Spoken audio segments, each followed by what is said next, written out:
Welcome to Probability and Statistics for Data Science with TheDevMasters.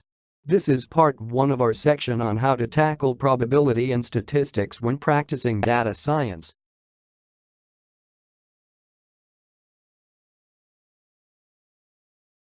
In this session, we will be covering a short introduction to probability and how it helps us in our discovery phases of our data through intersectional probabilities and union probabilities. Then we will visit Bayes' theorem and how it helps us take a look back at other probabilities we do not have information about directly. Lastly, under probability, we will then investigate the two most popular encountered distributions in data science, normal and binomial. Then we will move on to statistics and why statistics is important for data science. We will dive right into mean, median and mode, and when you would use those, along with range, variance and standard deviation to help assess other characteristics of your data. Lastly, we will cover hypothesis testing in the two main tests that data science entails, A/B testing and measure of linearity.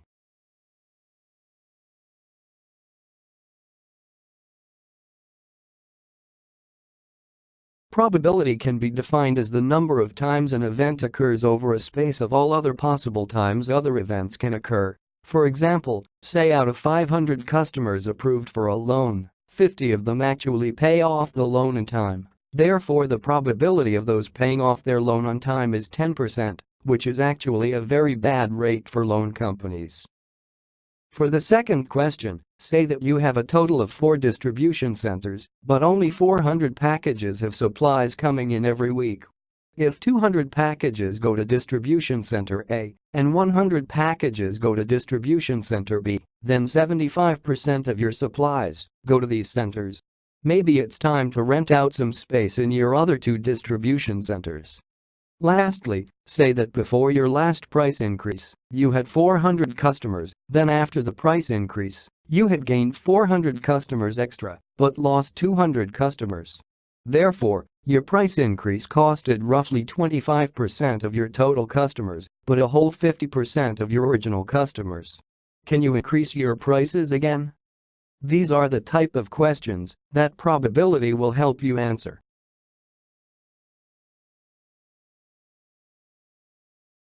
Here is an example of the first type of probability, union. The probability of 2 events happening not simultaneously, or union, is equal to the probability of the first event added by the probability of the second event.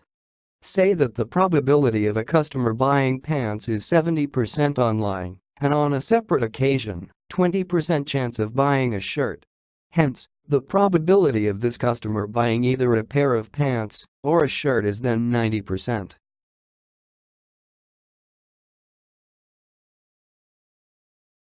But what if the events are related to each other? This would be an example of the second type of union probabilities, called the non-mutually exclusive events, meaning they are in fact related. For example, if the customer is aware or even shown the matching shirt right after the pants, their probability of buying a shirt goes up, and specifically that matching shirt. Say that the probability of buying pants is still 70%, but checking out with the matching shirt is now 60%. Probability cannot go higher than 100%. Therefore, we have to subtract the event that the matching set is bought at the same time, which can be proposed as 60%. Then a customer is 70% likely to buy pants or shirt if in a set. Here is another type of probability called intersectional probability. The probability of 2 events together, or intersection, is equal to the probability of the first event multiplied by the probability of the second event. For example, say that the probability of having the common cold is 60%. And the probability of having the current season's flu is 60% also. That's definitely a trip to the doctor's. Therefore, the probability of having both the flu or cold at the same time is 36%. But what if the events are related to each other? Again, we bring up the notion that probabilities always come with a flip side, academically called as independence or exclusiveness. For example, Are the chances of having the flu completely independent of having the cold? Most likely not. Say that the probability of catching the common cold, depending on previously already caught the current season's flu, is 60%, and catching the flu is still 60%, then 36% chance of having both the cold and the flu makes more sense. Here, one of the most important probability types is utilized: conditional probability. Conditional probability is the probability of an event occurring with the prior information that a different event has already occurred. This is also sometimes called sequential probability. Unfortunately, for this scenario, the probability of your doctor diagnosing or detecting both is a whole different scenario. What if we didn't know the probability of catching a cold while having the flu? What if instead we knew the reverse, catching the flu while having a cold? Can we still figure out the probability of catching a cold while having the flu? Yes. This is what Bayes' theorem is for. If you have the probability of event B given event B, along with the individual probabilities of event A and event B happening, you can figure out the probability of event A given B.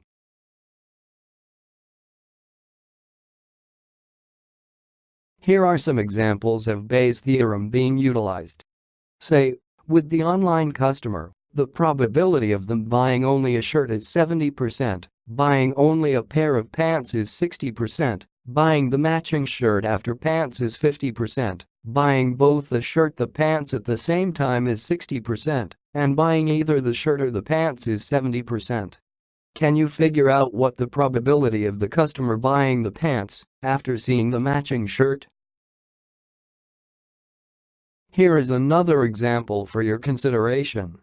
Say, on a different site that gives rebates, depending on the item, the probability of a customer buying an item with a rebate is 50%. The probability of the same customer requesting for a rebate after buying the item with the rebate is 80%, but their probability of requesting for a rebate is only 30%.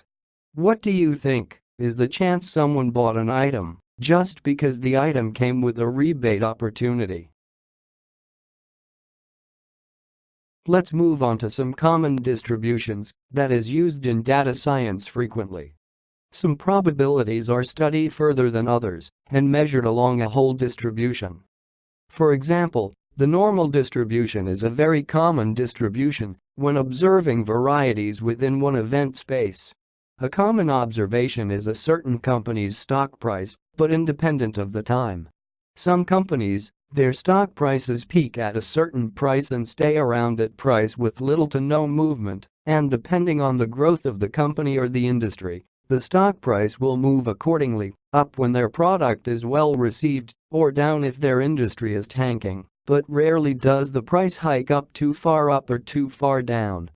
Therefore, sometimes stock prices are measured naively with a normal distribution. It is mostly used in that case to actually shift according to price points in stocks to see if it is possible to make profit buying now, or how much loss if also buying now, but again, very naive, because loss isn't always symmetrical to profit. Another well-received distribution based on data is the binomial distribution. This distribution is meant to measure the probability of an event occurring more than a certain number of times. For example, say that in a span of 8 hours on a Tuesday, you were able to measure that about 40 people visited your website just for this specific blog you had versus the unique 100 visitors to your website during that same time.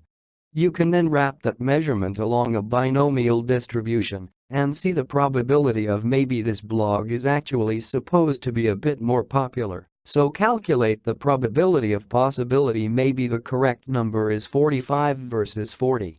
If the probability of 45 being the true number of visitors, then something is wrong with your blog, mathematically.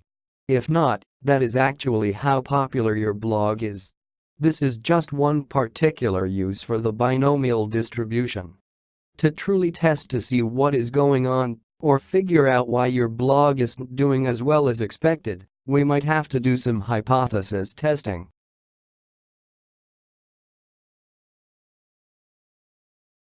Just a recap, we just went over what probabilities are created from normal distributions and binomial distributions and how to calculate events that include two probabilities through union, intersection, conditional, and Bayes' theorem.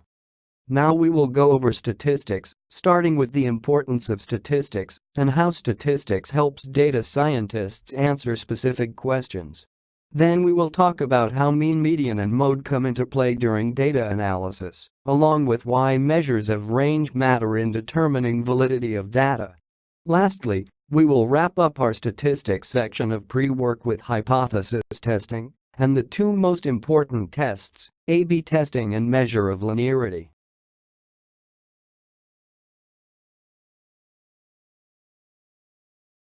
Statistics plays a very big role in data science. It is the basis for deciding, most importantly, whether or not your machine learning models are worth implementing or needs further data or further tweaking.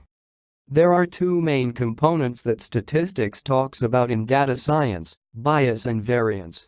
Bias can be described as how well or how close does your model come close to the correct value. Variance can be described as how close your model was able to repeat the same result again. A good model is considered to be low in bias, close to the correct value, and low in variance, meaning it does not stray away from the correct value too often. Here are some examples of measures of bias that are structured for metrics in data analysis phases. Mean is calculated by adding up all your values and dividing by how many values you added up. It is used mostly to assess baselines or measure the average of numerical data. It is a quick way of assessing how well or how poorly overall the whole data is at. It is also helpful for immediate comparisons. For example, the mean time spent at drive-through window 1 is 10 minutes, while drive-through window 2 is 20 minutes. What is causing the delay in drive-through window 2? Unfortunately, mean is what we call prone to outliers, meaning if, say, analyzing how well a company's sales went this month, one salesperson sold over 50,000 in accounts, but the other 4 people on the team sold 100,000, then the sales average would be 90,000 when more than half of the team sold more than that. That's why sometimes we assess the median instead for scenarios like that. The median for all accounts of sales would actually be 100,000, exactly where we would see most of the push sales did. For categorical data, we cannot use the mean or the median. For example, if we were trying to find the mean of political views, it would not be interpreted correctly. Instead, statistics says to use the mode. So to summarize what the data says about this population's political views, we would report the mode, saying, for example, California is mostly Democratic. When describing data in terms of range or variability in the data itself, there are 3 main metrics we use: range, talking about the minimum and the maximum; the variance and standard deviation, talking about the immediate distance away from the center, usually the mean. The quickest one to investigate is the minimum and maximum. Given a certain battery company is investigating how long their batteries last before replacement, they will usually report the shortest time tested before having to recharge the battery and the longest time before having to recharge. Then they will decide what to put on the report to consumers: the shortest time to the longest time. But what if either times did not make any sense to tell consumers? What if the shortest time is 2 hours, but the longest time is 8 hours? The gap is too far from each other to really give a good estimate of battery life. Therefore, we have metrics like variance and standard deviation to help us decide what is the most likely value to report in terms of hours before charging necessary. So say the battery report says instead that the average battery life is around 6 hours. Standard deviation is 30 minutes, therefore the best range to say is in fact 5 hours to about 7 hours, which is a better range to actually report as battery life.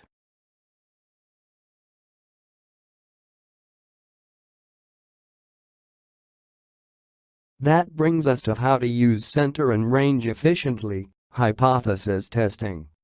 A lot of good data scientists can talk about how effective or efficient their models are down to a certain degree due to the fact that they have tested their models or tested their data thoroughly with hypothesis testing, and it is just a simple four-step procedure.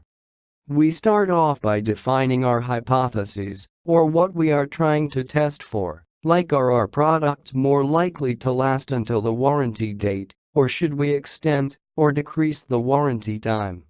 Then we assess our data and what type of measurement we are trying to evaluate to determine the type of hypothesis test we are going to implement.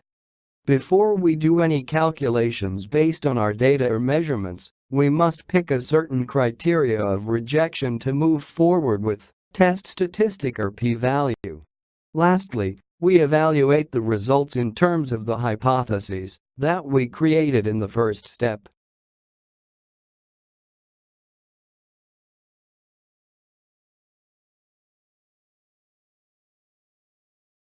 So let's get started on some types of hypothesis testing that all data scientists do: A/B testing and measurement of linearity. The two most familiar tests to highlight the emphasis of how well data science models and test results come out are A/B testing and measurement of linearity. A/B testing refers to a specific type of statistical test that involves comparing an effect or a change in one group called the test group versus another group simultaneously that do not have the change or effect at all, called the control group. It is very popular in industries like web development, where moving like the add to cart button after a product will be a better placement for customers to be more likely to consider the product versus where it was before. Another industry that works best using this test is healthcare, where we usually want to see if, say, a certain medication will in fact lower blood pressure compared to not having the treatment at all. In A/B testing, the hypothesis set is composed of the null hypothesis, or the status quo we want to change, moving the add to cart will not change sales rates, and the alternative hypothesis, which challenges the status quo, stating moving the button will change the rates. At the end of the test, our conclusions always proves or disproves the null hypothesis, so our results always tell us, in this case, if moving the button mattered or not. The other test that most data scientists use is called measure of linearity. It is a test that calculates the chance that two variables are highly correlated with each other, or what we call proportional or linear to each other. It is used to figure out beforehand if we should be using parametric methods or non-parametric methods in any of our future machine learning approaches. Here we are trying to see if the mileage on a car will be proportional to the price of the car. Say that our findings proves that mileage is proportional to price. We can then create a model specifically by the relationship that mileage is linear to price, like say linear regression or lasso regression. Otherwise, we will have to use non-parametric methods like regression by decision tree instead. While most data scientists will suspect some methods already, to be sure of narrowing down methods, measure of linearity is one of the fastest ways for supervised regressions. Once hypotheses are set, we move towards proving or disproving the null hypothesis. To do so, we incorporate data from the sample of information, the hypothesis itself, the size of the sample. The types of tests we can use differ from hypothesis to hypothesis, so it is somewhat of an art to decide which test is appropriate for the hypothesis being tested on. For example, A/B testing follows that the proportion of successes for the control the test group are both known. Comparing them to the rate the hypothesis we are testing will help us conclude how much does the control group distinguish itself from the test group. So in our scenario, whether moving the button change the rate of sales for an item. In contrast, measure of linearity only checks for the correlation coefficient of the sample data, technically compares it to the possibility of it being zero, meaning there is no evidence of linearity, literally what the null hypothesis says. In our scenario, the comparison of price of cars to mileage of the car will be assessed using correlation.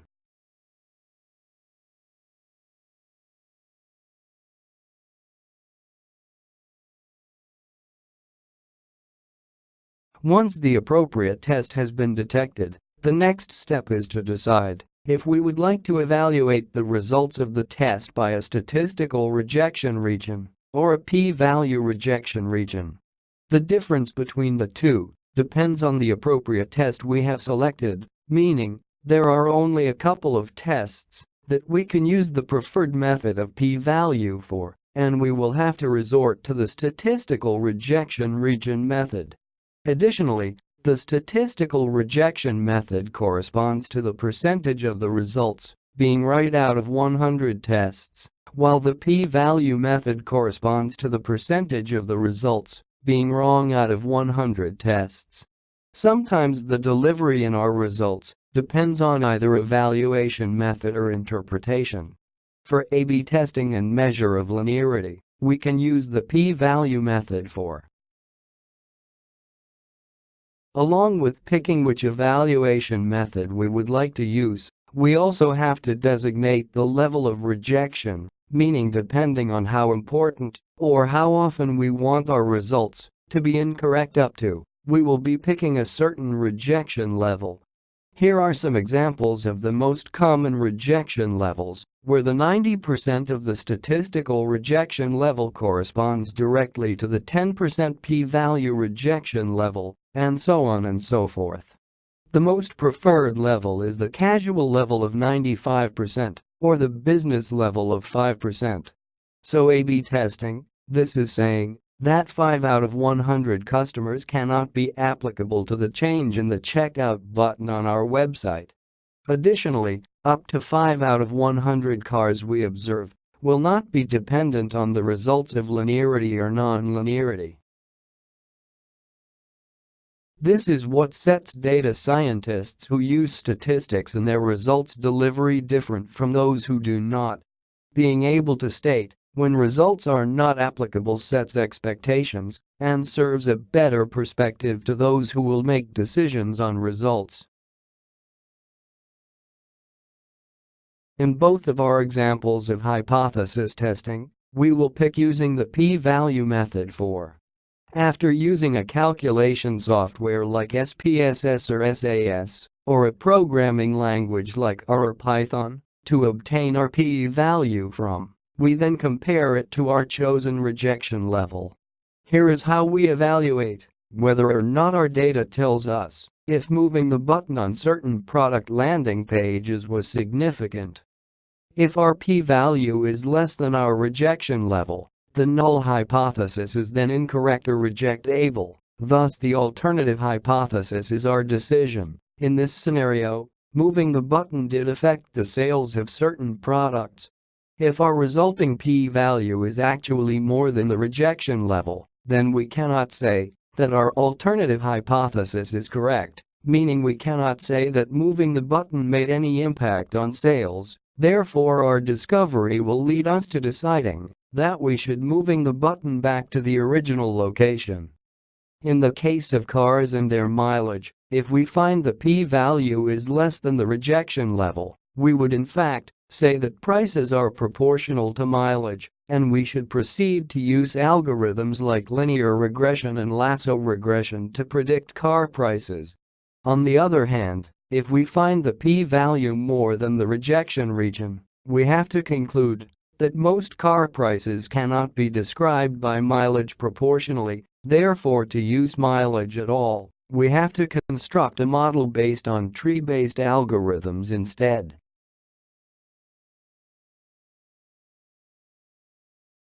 This concludes our probability and statistics for data science. We are the DevMasters and we hope you've enjoyed and gained a lot of insights into tools that data scientists use. For more information or more resources, Please join us at thedevmasters.com.